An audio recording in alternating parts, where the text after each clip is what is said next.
So let's look at back bending in a yoga practice.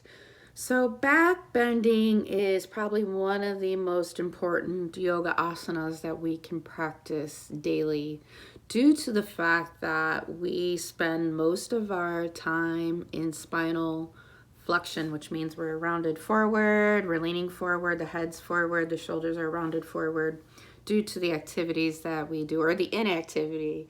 If we just sit down all day long or we have to sit all day long, we really round the back. So spinal extension, backward bending, helps counteract all those activities, stretch the muscles in the front of the body while we engage the muscles in the back of the body.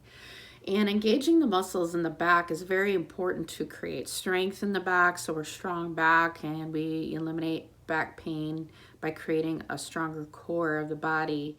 And it also really helps that strengthen the spine when we can sit nice and tall. We have a nice tall posture and the spine is aligned appropriately. So when we can keep the ears stacked over the shoulders, stacked over the hips, then we have that nice energy for that prana, that life force to flow through.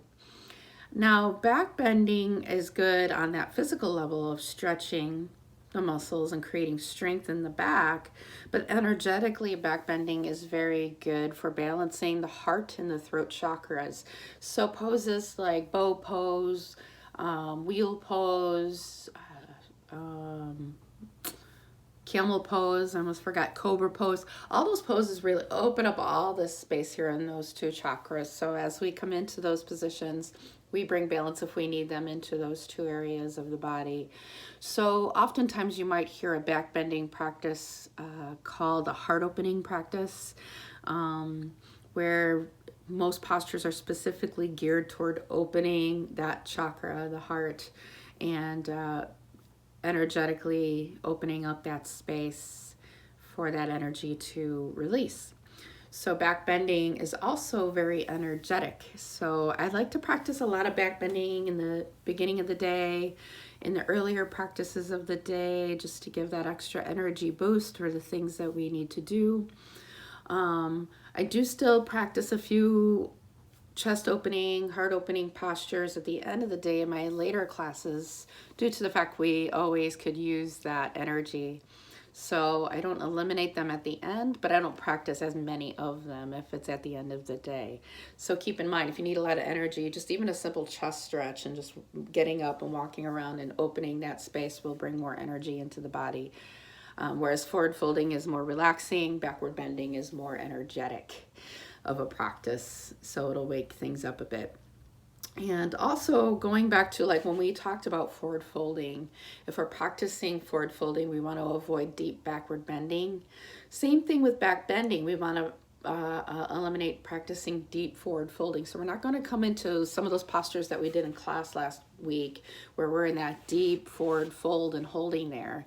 Because what happens is we're strengthening the muscles in the back of the body and backward bending, and the back, if we strengthen those muscles, we're going to have a hard time coming into a deep forward fold. So if we're emphasizing just on backward bending, we're engaging all these back muscles, stretching the front of the body, stretching the muscles here. We're going to have a hard time engaging these to stretch these later on. So we're mostly focusing on back strength in those practices and then stretching the front of the body in those practices. Maybe a light forward stretch like a child's pose or something, just to, we've worked those muscles just to alleviate some tension, but nothing too deep. So think about that relationship between agonist and antagonist muscles. And I think that's all I have to say about back bending. And it can be intimidating too, going back to range of motion when we get into really deep back bends, such as wheel pose, or where we really need that open space, but that shoulder clearance. So think about maybe the bone structure sometimes inhibits our arms from coming into those deeper back bends. And that's not necessarily because we're tight in the front of the body or we're tight in the chest. It just can mean how the bones are shaped. So I'm going to teach wheel pose at the end of the practice for this week. And I'm going to give you all sorts of steps to get into wheel pose. But if you feel like, wow, my arms and my arms and my upper body won't cooperate.